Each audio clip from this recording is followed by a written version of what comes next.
कल्पना कीजिए एक ऐसी जिंदगी की जो खत्म ही ना हो। आपको मौत चाहिए हो पर मौत मिले ही नहीं। हर दिन दर्द, हर पल तड़प, माथे पर एक ऐसा घाव जो 5,000 साल से खून बह रहा हो, ठीक ना हो सके, दवा काम ना करे, और सबसे बुरा पूरी दुनिया में अकेले, कोई साथ ना दे, कोई आश्रय ना दे, बस भटकते रहो। ये साइंस फिक्शन नहीं है, ये अश्वत्थामा की हकीकत है। महाभारत के उस योद्धा की जो आज भी इस धरती पर जीने पर मजबूर है। और आज की इस वीडियो में हम जानेंगे कि अश्वत्थामा कौन था, उसने ऐसा क्या किया जो इतना बुरा था कि कृष्ण को उसे मौत की जगह अमृता की सजा देनी पड़ी, और क्या सच में वो आज भी जिंदा है। तो बने रहिए हमारे साथ और जानिए अश्वत्थामा की पूरी कहानी। अश्वत्थामा गुरु द्रोणाचार्य का बेटा था। जब उसका जन्म हुआ तब उसके माथे पर एक दिव्य मणि थी, एक अनमोल रत्न जो उसे अलौकिक शक्तियां देता था। इस मणि की वजह से उसे ना भूख लगती थी, ना प्यास, ना कोई हथियार उसे नुकसान कर सकता था, और ना ही कोई बीमारी। मतलब व्यावहारिक रूप से वो अजेय था, अपराजेय था। बचपन से ही उसने अपने पिता से अस्त्र शस्त्र की प्रशिक्षण ली। पांडवों और कौरवों के साथ बड़ा हुआ, पर उसकी गहरी दोस्ती थी दुर्योधन के साथ। इसलिए जब कुरुक्षेत्र का युद्ध हुआ, अश्वत्थामा ने कौरवों की तरफ से लड़ना चुना, और वो कोई सामान्य योद्धा नहीं था। उसके पास दिव्य अस्त्र थे, जैसे ब्रह्मास्त्र और नारायणास्त्र। उस युद्ध में अर्जुन और कर्ण के बाद सबसे ज्यादा हताहत अश्वत्थामा ने ही किए थे। वो एक दुर्जय योद्धा था।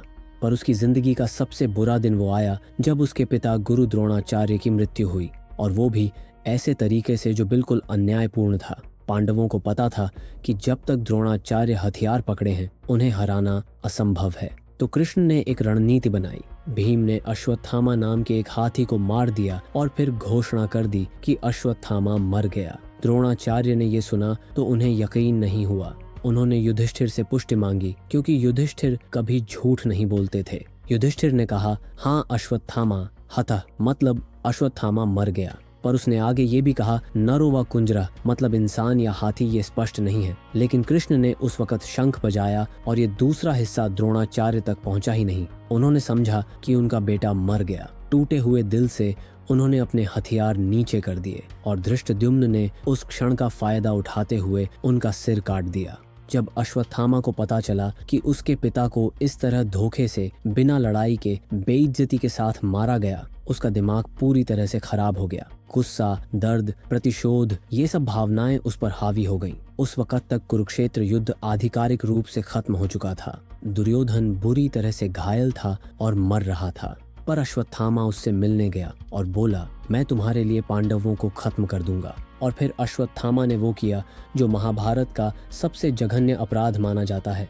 रात के अंधेरे में जब पांडवों का शिविर सो रहा था, अश्वत्थामा, कृपाचार्य और कृतवर्मा वहां घुस गए। ध्यान दीजिए, ये युद्ध नहीं था, ये घात था। सोते हुए लोगों पर हमला था। उन्होंने द्रौपदी के 5 बेटों को मार डाला जो उस वक्त सो रहे थे। ये बच्चे बिल्कुल निर्दोष थे, रक्षाहीन थे। धृष्टद्युम्न को मारा, शिखंडी को मारा, और कई और योद्धाओं को जो सोते हुए थे। ये युद्ध के नियमों के बिल्कुल खिलाफ था। क्षत्रिय धर्म कहता है कि रात को हमला नहीं करते, सोते हुए दुश्मनों पर हमला नहीं करते, निहत्थे लोगों को नहीं मारते। पर अश्वत्थामा ने ये सब नियम तोड़ दिए। उसने सोचा कि ये बदला है, पर वास्तव में ये प्रतिशोध नहीं था, ये नरसंहार था, एक हत्याकांड था। जब सुबह पांडवों को पता चला कि उनके सब बेटे मार दिए गए, उनका शोक, उनका दुख क्या रहा होगा, ये आप कल्पना कर सकते हैं। अर्जुन गुस्से में अश्वत्थामा का पीछा करने निकला। अश्वत्थामा जानता था कि अब वो बच नहीं सकता। डर और निराशा में उसने अपना सबसे शक्तिशाली अस्त्र निकाला, ब्रह्मास्त्र। ये वो अस्त्र है जो संपूर्ण विनाश ला सकता है, पूरी दुनिया को खत्म कर सकता है। उसने ब्रह्मास्त्र आह्वान कर दिया और पांडवों की तरफ चला दिया। अर्जुन ने भी जवाब देने के लिए अपना ब्रह्मास्त्र निकाला। अब 2 ब्रह्मास्त्र एक साथ सक्रिय थे, मतलब संपूर्ण विनाश होने वाला था। महर्षि व्यास बीच में आए और दोनों को कहा कि अपने हथियार वापस लो। अर्जुन ने वापस ले लिया क्योंकि उसे उचित प्रशिक्षण था। पर अश्वत्थामा को ये नहीं आता था कि एक बार आह्वान करने के बाद ब्रह्मास्त्र को कैसे वापस लिया जाए। तो उसने एक और भी बुरा फैसला लिया। उसने ब्रह्मास्त्र की दिशा बदलकर उत्तरा के गर्भ की तरफ कर दिया। उत्तरा अर्जुन की बहू थी और गर्भवती थी। अश्वत्थामा चाहता था कि पांडवों की आने वाली पीढ़ी भी खत्म हो जाए, पर कृष्ण ने हस्तक्षेप किया। उन्होंने उस अजन्मे बच्चे को बचा लिया जो बाद में राजा परीक्षित के नाम से जाना गया। और फिर कृष्ण ने अश्वत्थामा को देखा। उनकी आंखों में गुस्सा था, पर उससे भी ज्यादा निराशा थी। कृष्ण ने कहा, तुमने जो किया है वो अक्षम्य है। सोते हुए बच्चों का खून, एक अजन्मे बच्चे को मारने की कोशिश, ये सबसे बड़ा अधर्म है। कृष्ण ने कहा, मैं तुम्हें मौत नहीं दूंगा अश्वत्थामा, मैं तुम्हें कुछ और दूंगा। तुम्हारे माथे की वो दिव्य मणि जो तुम्हें सुरक्षा देती है वो निकाल ली जाएगी। तुम्हारे माथे पर एक घाव होगा जो कभी ठीक नहीं होगा, वो हमेशा खून बहता रहेगा। तुम्हें अत्यधिक पीड़ा होगी हर पल, और तुम 3000 साल तक इस धरती पर भटकोगे। तुम्हें कोई आश्रय नहीं देगा, कोई तुम्हारे साथ नहीं रहेगा, कोई तुम्हें खाना तक नहीं देगा। तुम पूर्ण एकांत में रहोगे, अपराध बोध के साथ, पीड़ा के साथ, और तुम्हें हर सेकंड मौत चाहिए होगी, पर मौत मिलेगी नहीं। ये है तुम्हारी सजा।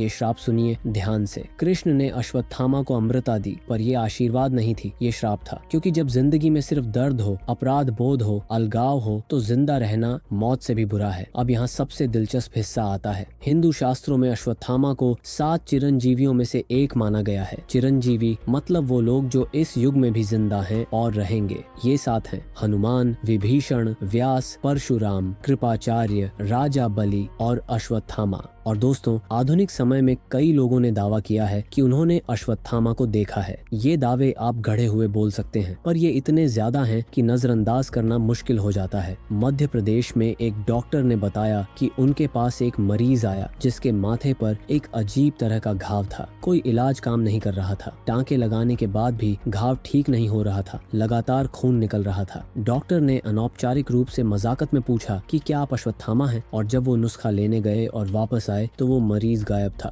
कमरे से चला गया था बिना किसी को बताए। पायलट बाबा, जो इंडियन एयरफोर्स के पायलट थे और बाद में आध्यात्मिक साधु बन गए, उन्होंने अपनी आत्मकथा में लिखा है कि उन्होंने हिमालय की तलहटी में अश्वत्थामा को देखा। उनका कहना है कि वो स्थानीय आदिवासी समुदायों के बीच रहता है और नियमित रूप से एक शिव मंदिर में दर्शन करने जाता है। नर्मदा नदी के आसपास, खास तौर पर मध्य प्रदेश के क्षेत्रों में कई प्रत्यक्षदर्शी विवरण हैं एक लंबे व्यक्ति के जिसके माथे पर गहरा घाव है और जो अकेला घूमता रहता है। बुरहानपुर में एक शिव मंदिर है जहां पुजारियों का कहना है कि हर रात देर के घंटों में कोई रहस्यमय आकृति आती है, पूजा करती है और चली जाती है। कभी किसी ने आमने सामने स्पष्ट रूप से नहीं देखा, पर ताजा चढ़ावे मिलते हैं और असामान्य पद चिन्ह देखे गए हैं। कानपुर के कुछ इलाकों में भी ऐसी रिपोर्ट आई है। यहाँ तक कि रेलवे कर्मचारियों ने दावा किया है कि देर रात में उन्होंने एक असामान्य आकृति देखी जो घायल लग रही थी। समाचार चैनलों जैसे जी न्यूज और न्यूज 18 ने भी इन दावों की जांच की है। ठोस सबूत तो नहीं मिला, पर पर्याप्त असामान्य गतिविधि देखी गई है कि पूरी तरह से नकारना मुश्किल है।